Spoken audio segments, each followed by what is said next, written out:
अपनी चुनावी यात्रा में आपका स्वागत है। क्या कहती है उत्तर प्रदेश की राजनीति? तो आज बात करते हैं उत्तर प्रदेश राज्य मंत्री सोनम किन्नर से। आपको बता दें कि उत्तर प्रदेश की राजनीति में एक अपनी पहचान बनाए हुए हैं। राजनीति के साथ समाज सेवी के नाम से भी जाने जाते हैं। कोरोना काल में लोगों की बढ़ चढ़कर सेवा भी की है। किन्नर समाज को पहली बार यह मौका दिया गया, उत्तर प्रदेश राज्य मंत्री का पदभार दिया गया। तो बात करते हैं आज हम सोनम किन्नर से। नमस्कार दोस्तों, स्वागत है हमारे चैनल में आपका। और आज हम पहुंचे हैं लखनऊ में, जो किन्नर समाज के राज्य मंत्री हैं उत्तर प्रदेश की, सोनम जी। उनसे बात करते हैं, उनसे चर्चा करते हैं। नमस्कार जी। जी, जी, आपके चैनल को बहुत-बहुत धन्यवाद और आप आए हैं इतने दूर से, मैं बहुत-बहुत आपकी आभार व्यक्त हूँ। आपको, आपके यूट्यूब चैनल को धन्यवाद। हमारे चैनल में भी आपका स्वागत है। जिस तरह देखा जा रहा है उत्तर प्रदेश में, मतलब की बात करें, चुनाव नज़दीक हैं, तो किसकी सरकार देखी जा रही है? देखिए, सरकार जो है, उत्तर प्रदेश राज्य में भारतीय जनता पार्टी की पूर्ण बहुमत से आ रही है और आज माननीय प्रधानमंत्री श्री नरेंद्र मोदी जी जिस प्रकार से देश के किसानों के तीनों बिल को उन्होंने वापस ले लिए, कौन ऐसा नेता मिलेगा देश को बताइए? कौन मिलेगा ऐसा नेता? और ये कोई और दूसरे पार्टी होते हैं तो ये हट हट होते, पर इन्होंने देखिए आज सारे किसानों के विपक्षी लोगों ने मार डाले जनता को।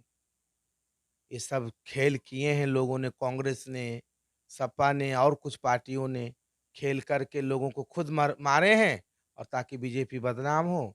और माननीय मोदी जी ने जो फैसला लिए हैं उनकी पूरी कैबिनेट मंत्री को साधुवाद और उत्तर प्रदेश की जनता बहुत खुशहाल में है।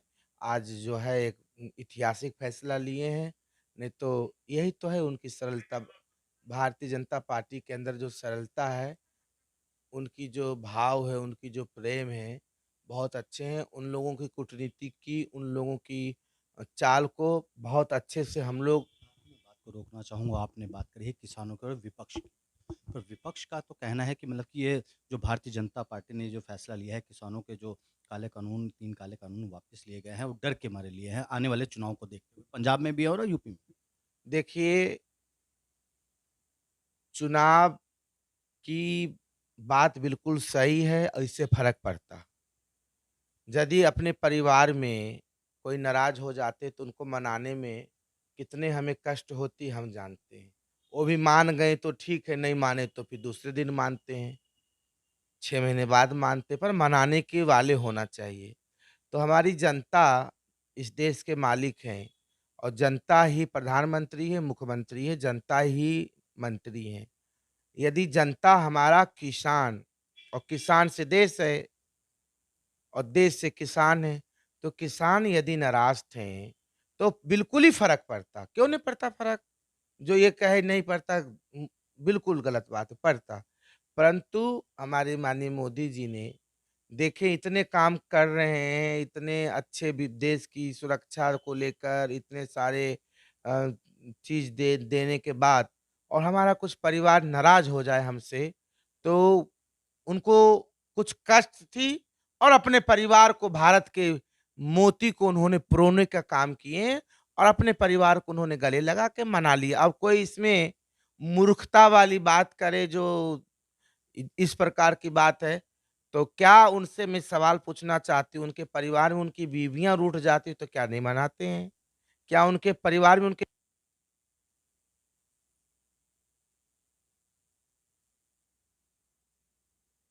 छोटे हो गए?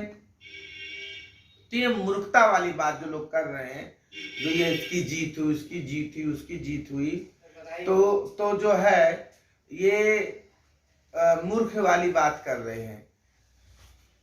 हिंदुस्तान एक दे दीजिएगा जी। और जिस तरह मायावती जी ने कहा है कि मतलब जो किसान आंदोलन के अंदर शहीद हुए हैं किसान, उनको सरकार उनके परिवार में शहीद जनों को सरकारी नौकरी दी जाए, इसमें क्या कहना है?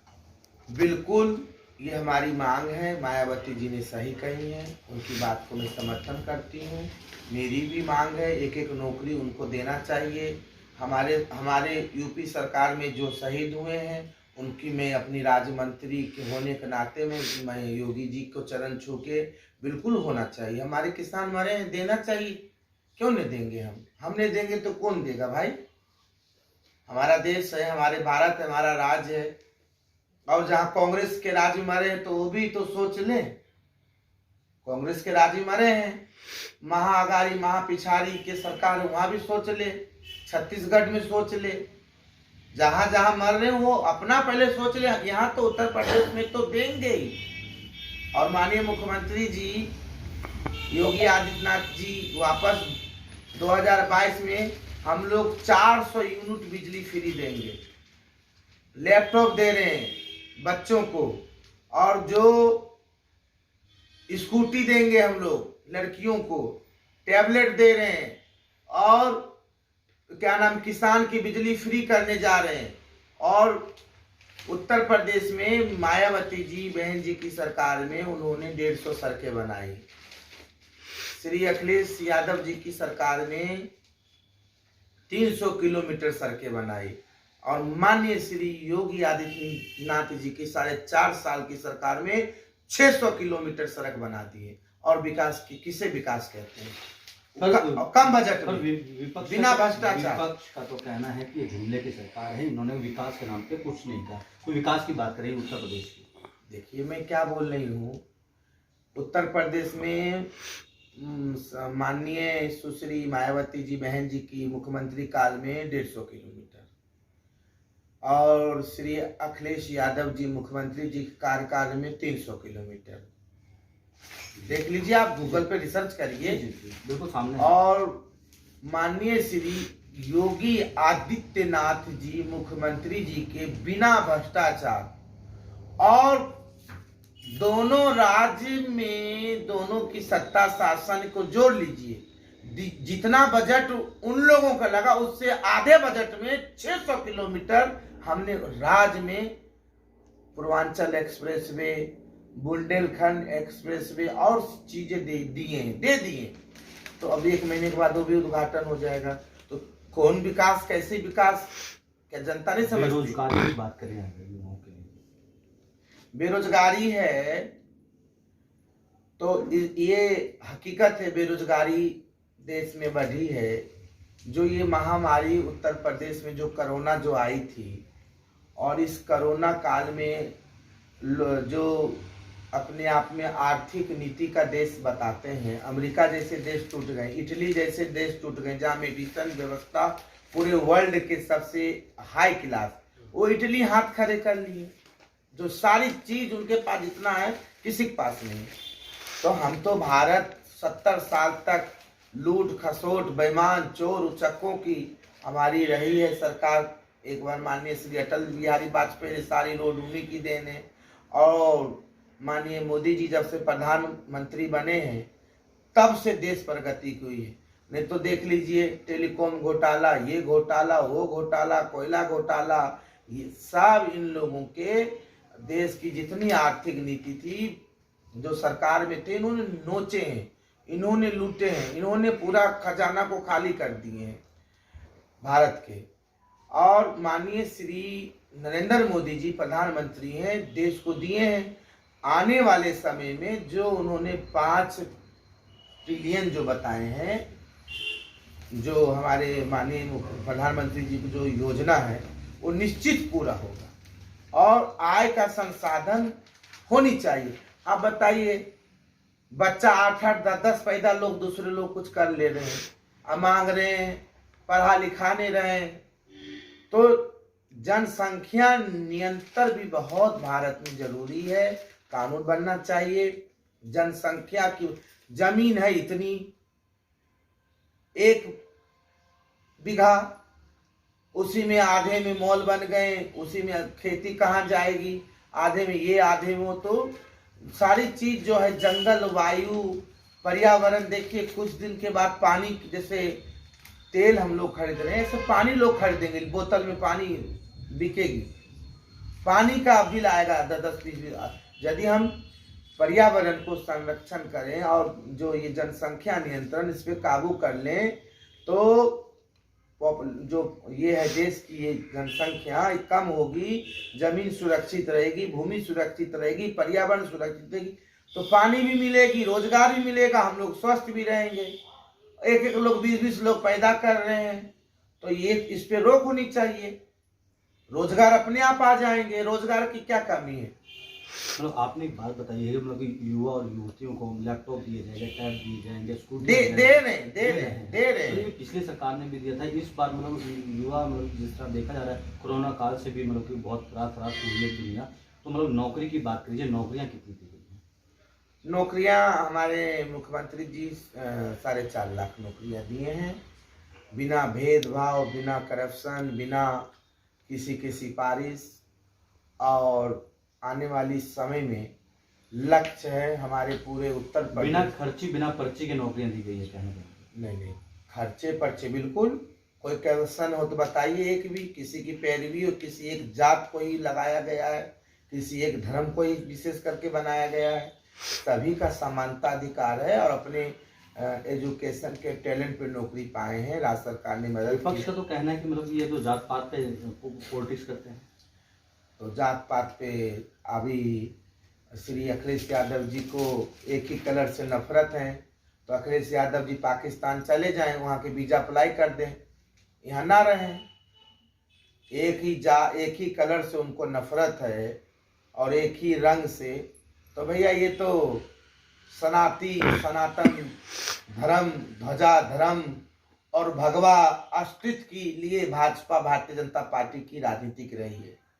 और राम मंदिर की बात कहें तो आज पूरा होने जा रहा है। राम मंदिर बनाए हैं और धर्म से जीवन है, धर्म से प्रेम है, धर्म से मनुष्य को संतुष्टि मिलती, धर्म से ज्ञान प्राप्त होती, धर्म से संसार में जीने का अर्थ है। किसके लिए जी रहे हैं? धर्म के लिए जी रहे हैं, अस्तित्व के लिए जी रहे हैं, इस भारत भूमि के लिए जी रहे हैं, इस भारत माँ के लिए जी रहे हैं। हम इसकी बात नहीं करेंगे बीजेपी तो किसकी बात करेंगे? तो हम तो करेंगे ही। पर जिन लोगों को आप बताइए, श्री अखिलेश यादव जी एजुकेशन किए, इंजीनियरिंग किए, मैसूर विद्यालय से, धौलपुर विद्यालय से और ऑस्ट्रेलिया से इंजीनियरिंग करके आए। इतने बुद्धिमान व्यक्ति संविधान लोकतांत्रिक के मुख्यमंत्री रहे हैं, उत्तर प्रदेश 22 करोड़ जनता के नेतृत्व किए। और एक भगवा, एक सन्यासी, तपस्वी, एक वो मतलब एक पीठ के गुरु हैं गोरखनाथ के, गोरखपुर के। और उस पीठ के मालिक होने के बाद संत है, न उनके बच्चे हैं, न बीवी हैं, न परिवार है। देश के लिए समर्पित, समाज के लिए समर्पित, 24 घंटा सोच जनता के लिए, समाज के लिए। समाज कैसे विकसित हो। अखिलेश यादव जी तो पारिवारिक हैं, संसारिक जीवन जी रहे हैं, बच्चे हैं, बीवी हैं। और अखिलेश जी तो सुनिए, कह रहे हैं कि इस बार हम सरकार बनाने जा रहे हैं। बीवी हैं, बच्चे हैं। अब उनके साथ गुरु जी का हम लोगों में, किन्नर अखाड़ों में और संतों में जो गुरु जी देते हैं, जैसे किसी घर में जाएंगे तो जब आप पारिवारिक लोग रहेंगे पहले उसको शुद्ध तो करेंगे ही। तो जो पारंपरिक और धार्मिक और सामाजिक भौगोलिक की तरह जो सनातन धर्म की परंपरा है, गंगा जल से, गौमूत्र से और इत्र से और पंचम मेव से उसको शुद्ध किया जाता है, क्योंकि उसमें भगवान जी को जो है इष्ट जी को बैठाया जाता है। उसको धोने का काम, शुद्ध करने का काम किए। अब उसको मुद्दा बना लिए अखिलेश जी, सारे यादवों को गुमराह कर रहे हैं। अरे देखो लो, हम यादव के बेटा हैं तो वो जो है ऐसे ऐसा धो दिए, शुद्ध कर दिए। तो जब पूजा पे बैठते तो स्नान क्यों करते हैं? मानिए श्री अखिलेश यादव जी स्नान ना करें, परंपरा है ना, स्नान करने से आपको संतुष्टि मिलती है। पूजा आरती करते हैं तो सर पे क्यों रखते हैं रुमाल, चाहे कुछ भी। मौलिक परंपरा, मानवता, संस्कृति, धार्मिक में परंपरा है, कुछ रख लो सर पे। रखते हैं खुद अखिलेश जी, ना रखें। और फिर कहते हैं जो ऐसा ऐसा छीट दिए, उसको 1 साल तक गुमराह किए। जब लोगों ने देखे जो यादव समाज को गुमराह कर रहे हैं, तब आप जो है अब इस पे आ गए, जो कलर है क्या, भगवा कलर पे आ गए, जो एक ही कलर के लोग दिख रहे हैं। इस तरीके के बयान देने से छवि बिगड़ती है, ग्राफ गिरती है, और सिर्फ उसमें जो बने रहने के लिए सुर्खी में कैसे मैं बना रहूं, उनको तो इंजीनियरिंग करना चाहिए, सुर्खी मैनेजमेंट। वो पर्यावरण पे इंजीनियरिंग किए हैं, हमें तो बहुत ही अलग बात लग रही है। उनको तो उस पर इंजीनियरिंग करना चाहिए, कैसे हम सुर्खी में रहें। हाँ, अखिलेश जी का तो कहना है कि हम सरकार बनाने जा रहे हैं। कैसे बनाने जा रहे हैं बताइए। कल भी उन्होंने एक शोभा यात्रा निकाली है, काफी रथ यात्रा निकाल रहे हैं और अरबों रुपया फूके जा रहे हैं, गांव गांव में बोरी भर भर के नोट लुटाए जा रहे हैं, सारी व्यवस्था हो रही। बिहार से, आरजेडी से सारे भीड़ भेजे गए, गाजीपुर वहाँ से, कुशीनगर के बॉर्डर से, कुशीनगर के बाद बिहार राज्य लग जाता है। 20,000 कार्यकर्ता आरजेडी ने रातों रात भीड़ भेज दिए थे। अलग अलग गांव में इनको रुका दिया गया था, और कुछ भीड़ पैसे के दम पे। तो भीड़ से यदि लोकतांत्रिक से राज्य में मुख्यमंत्री कोई बन जाएगा और सोच ले मैं सत्ता में आ जाऊं, तो रतन टाटा जी और अनिल अंबानी जी इतने भीड़ बना लें जो कोई बना नहीं सकता है, इतने भीड़ इकट्ठा कर दे, तो क्या वो मुख्यमंत्री और प्रधानमंत्री बन जाएंगे? अखिलेश यादव जी भविष्य में अब कभी मुख्यमंत्री नहीं बनेंगे। ये किन्नर समाज की भविष्यवाणी और मेरी भविष्यवाणी है। पूर्ण बहुमत से भारतीय जनता पार्टी की सरकार आ रही है।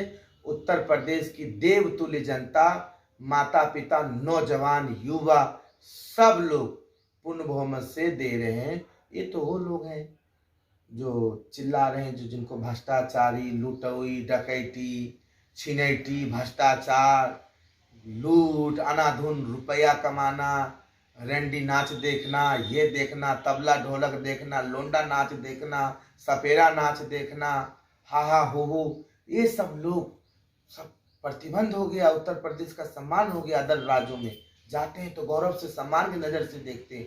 नहीं तो उत्तर प्रदेश के लोगों को जिस प्रकार से लोग जिस नज़र से देखते हैं, आप और हम सब जानते हैं। अलग राज्य में आज उत्तर प्रदेश की युवा नौजवान को एक देखते हैं, किसी की औकात नहीं है जो उत्तर प्रदेश को और स्वाभिमान के नज़र से देखे, स्वाभिमान के नज़र से देखा जा रहा है। ये काम भारतीय जनता पार्टी के माननीय मुख्यमंत्री श्री योगी आदित्यनाथ जी की पूरी कैबिनेट, पूरे करोड़ों कार्यकर्ता, जो श्रेष्ठ नीतिवर है भारतीय, उनके दम पे 2022 में पूर्ण बहुमत से बीजेपी की सरकार आ रही है। सुरक्षा की बात कीजिए, उत्तर प्रदेश में सुरक्षा और क्राइम की बात करिए। क्राइम कहाँ क्राइम है? एक दंगा हुआ बताइए, एक भी दंगा बता दीजिए। वही डीएम हमारा है, वही एसपी हमारा है, वही दो विपक्षी जो है आने गए हुए सरकारों को पास था। रोज यहाँ दंगा, वहाँ दंगा, यहाँ ब्लास्ट, वहाँ ब्लास्ट, यहाँ मारे जा रहे, वहाँ काटे जा रहे, आज ये कर्फ्यू।